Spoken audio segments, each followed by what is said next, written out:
I was asked to come out and talk a little bit about the motivations of an executive in industry as to why and how we act out what I think is an obligation to serving the military community.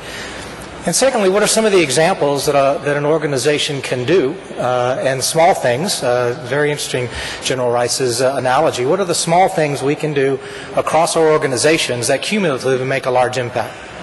So, as many of you know, and I don't know, he shortened his thing on time, but he didn't say that. I'm actually from San Antonio. It's great to be back. I grew up in this city where I spent, not only grew up here, but I spent several years working at the Kelly Base closure to try to minimize the impact on the jobs here as a consultant several years ago. So not only great to be back, but the opportunity to visit with my family. My mother's here today, and it's a great honor to have her out here this afternoon. Growing up in San Antonio, the military culture was ingrained in me at a very young age. I am a third-generation veteran, Army Air Corps, into the Air Force. My father was in the Air Force, and I too spent time in the Air Force. And most of my friends growing up were from military families. So I was a part of a military community that really took care of one another. When I was 10, we lost our father in Cambodia. He was an OV-10 pilot, and it was then that I learned personally how supportive the military community can actually be. As a result, I knew I wanted to stay a part of that military community in some way for the rest of my life. And like many of my friends, and many of you in the room, because I see the uniforms, you felt the call to serve the country. So when I had the opportunity, I joined Air Force ROTC detachment at Southwest Texas State University. So now I know I'm dating myself. You call it Texas State University. When I graduated, it was Southwest Texas State University. And from there, I went on to Oklahoma City to be part of the AWACS program, where I was able to develop as a leader and serve around the world.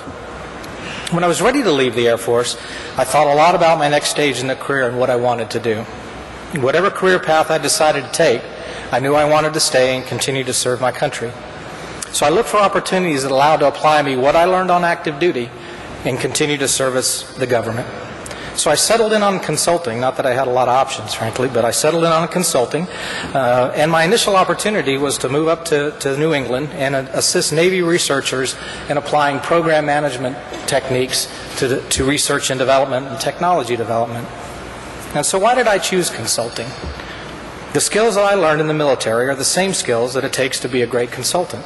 Problem solving, leadership, and a focus on the mission.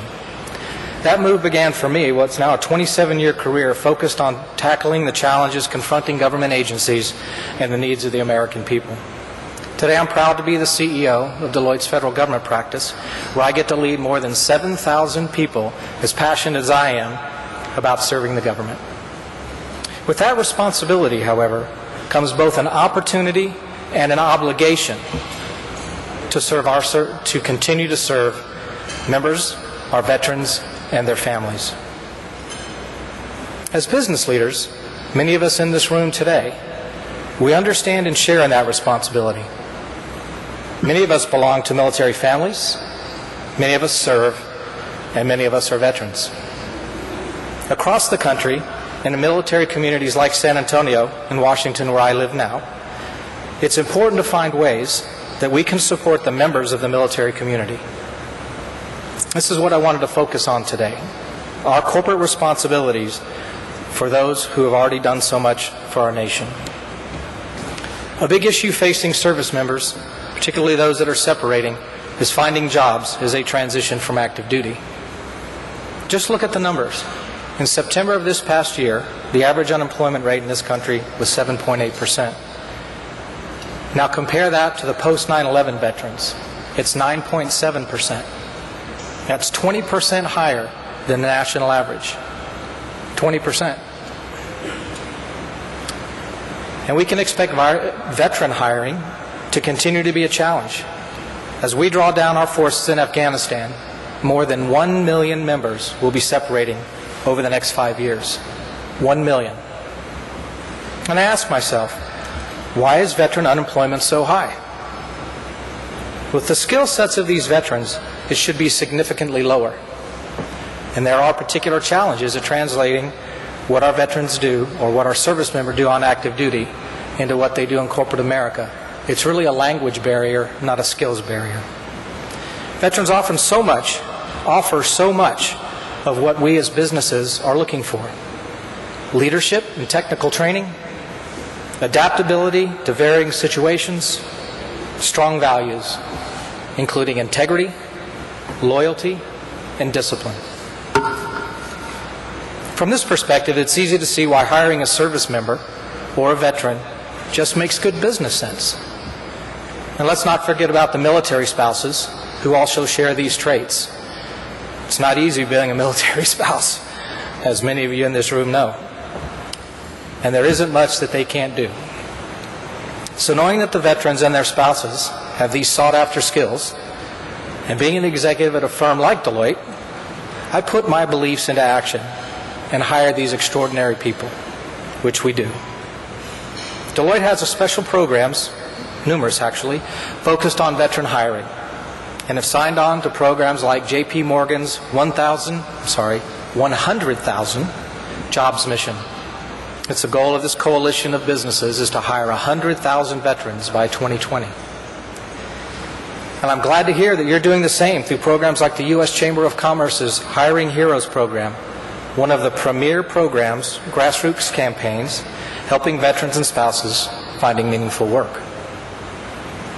In the first 15 months of this program, the chambers have conducted more than 200 hiring fairs around the country that have resulted in 10,000 veteran hires as well as spouses. In your participation in that, I congratulate you. I was told a few weeks ago that you've had the hiring fairs here in San Antonio, connecting veterans and military spouses with new jobs. I applaud that goal, as well as the goal to get small businesses here to hire 500,000 veterans and military spouses over the next 3 years. Hiring veterans and their spouses is just the first step. We need to make sure that we provide them with support in the short and long term so that they can be successful. One of the things we've done within Deloitte is formed an Armed Forces Business Resource Group that acts as a community internal to our company to connect prior, current, and retired members of the armed forces with each other internally, formal as well as informal networking. This internal group helps volunteers transition into Deloitte when they're coming on in their first days, share best practices, develop professionally, and build camaraderie, all while knowing that they're part of a new community. It also helps us with the development and retention of these new members of Deloitte. In addition, this group connects with military and veterans groups in the community, often through volunteer activities. It's kind of a 360-degree view of how we serve. These activities include starting a mentorship program for wounded, ill, and injured service members as in the transition units in the greater Washington area, as well as providing mentorship and guidance to their spouses. The more networking and community building opportunities you can provide for your veteran hires, the more successful you can be and they can be at your company.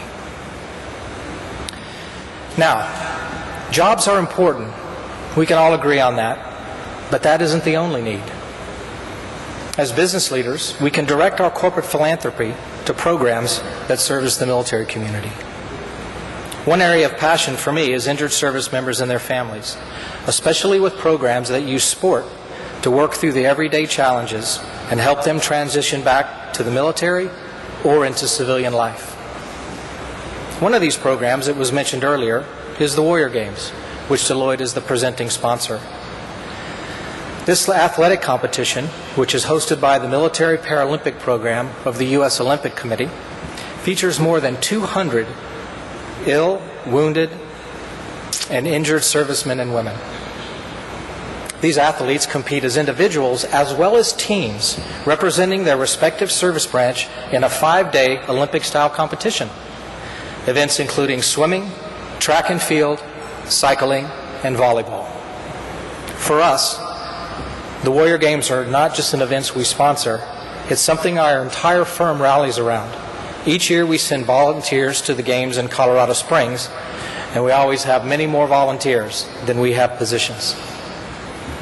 I've been able to attend each of the Warrior Games and have found the competitors to be truly awe-inspiring. During the last games, I met Brad Snyder. Brad is a Navy SEAL that became injured clearing IEDs in Kandahar. As a result of his injuries, he is now blind. Brad was determined to overcome these limitations and used sport, in particular swimming, to help him do so.